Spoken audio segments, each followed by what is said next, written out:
Now we are going to study the construction of cycloids. Cycloids is the curve traced by a point which is on the circumference of a circle when it moves over a straight line without slipping. For example, the circle which generates the cycloids is called generating circle. Let us just construct the generating circle of diameter 50 mm, and then by drawing a two cross line we can just construct a circle of diameter 50 mm. That means the radius we have to take 25 mm. Radius, when you take 25 mm, you can just see 25 mm, and then from this center you can just draw a circle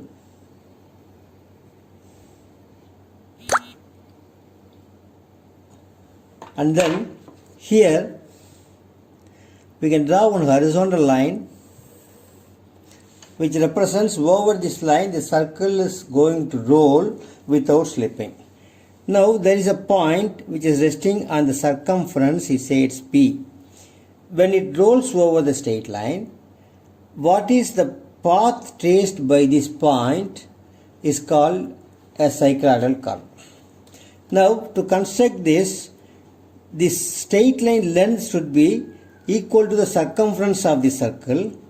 Then the circle we have to divide into 12 equal parts. Then the straight line also you divide into 12 equal parts. That means when it rolls over one complete revolution, then the distance covered by the circle will be your circumference of the circle. Now the circumference of the circle is pi times d, that is 3.14 into diameter 50, that comes to 157 centimeter. Now here we can take 157 centimeter as the length. This is the length through which the circle moves for one complete revolution. So this is the distance 157 centimeters. Now here you can draw one vertical line. This completes here. This is the center C. Now we are going to divide this circle into 12 equal parts. This can be done by taking the same radius and then mark one arc here as well as here. Similarly, you can take this center and then mark one arc here as well as here. From all the four centers, when you can draw two arcs, the circle will be divided into 12 equal parts.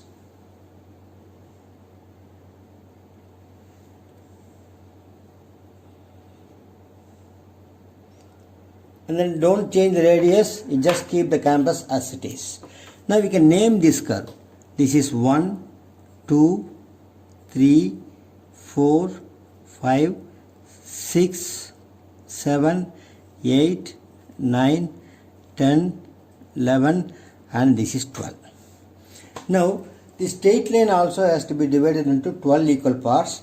For that you can draw any inclined line. On this line we can mark 12 divisions. For example, when you just draw a line from here, at each centimeter you can draw 1 point, 12 points. That means here 12 centimeters I can take.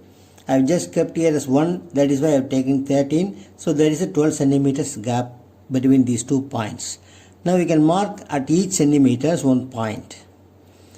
So there will be 12 points on this straight line. Now through this point, the last point, we can join with the end of this line.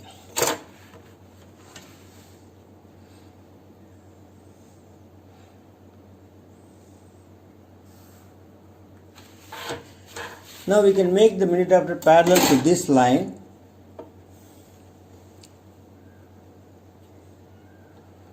And tighten your minute after and draw the parallel line through all other points. So through this point I am just drawing one line, and this point, this line may be light line because these lines we don't need. So I am just drawing it light lines.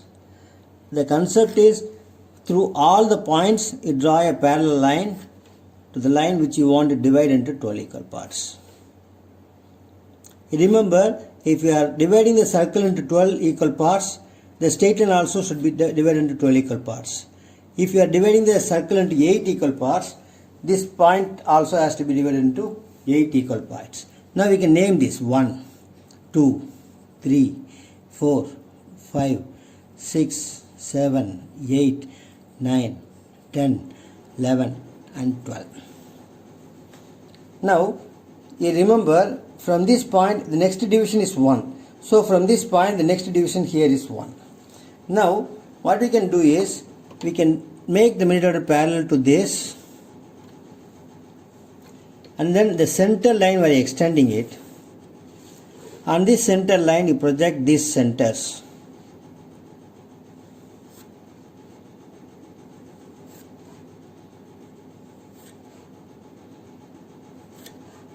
Likewise, all the centers we can project it on the straight line.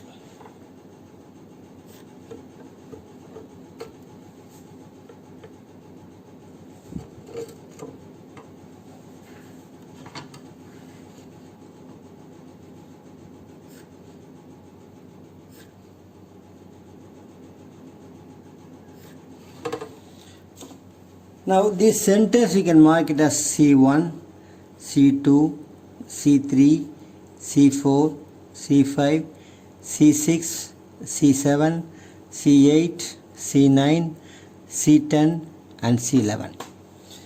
Now we are going to draw a horizontal line through all these divisions.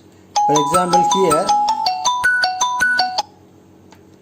it is 1 means 1 and 11 will be coinciding, 2 and 10 will be coinciding, 3 and 9 is already there.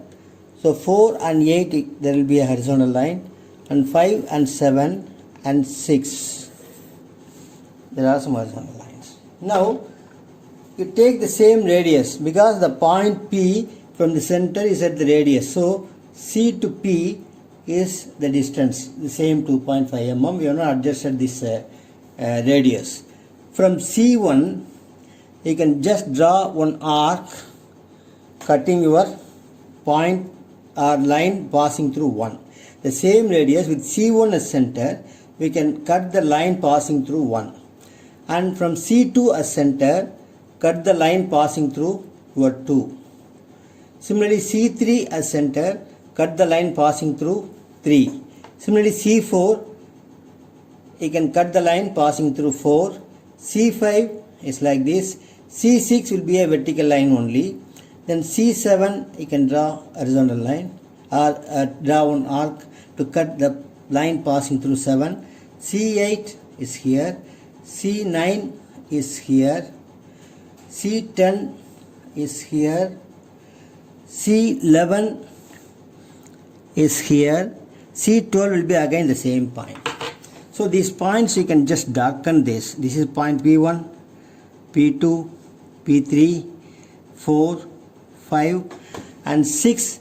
You can draw one vertical line, that is the point 6. And this is 7, and this is 8, 9, 10, 11 and 12 is the same point.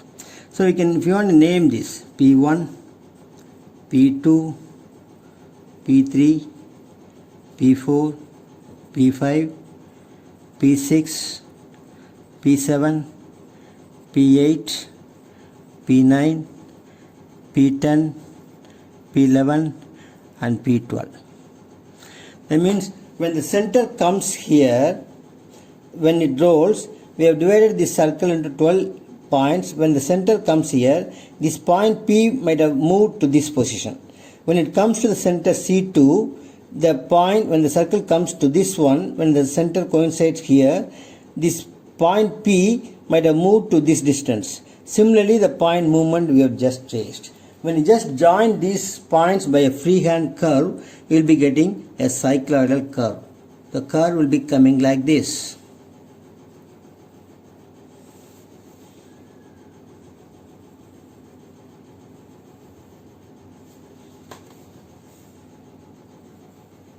You can draw a smooth curve passing through all the points.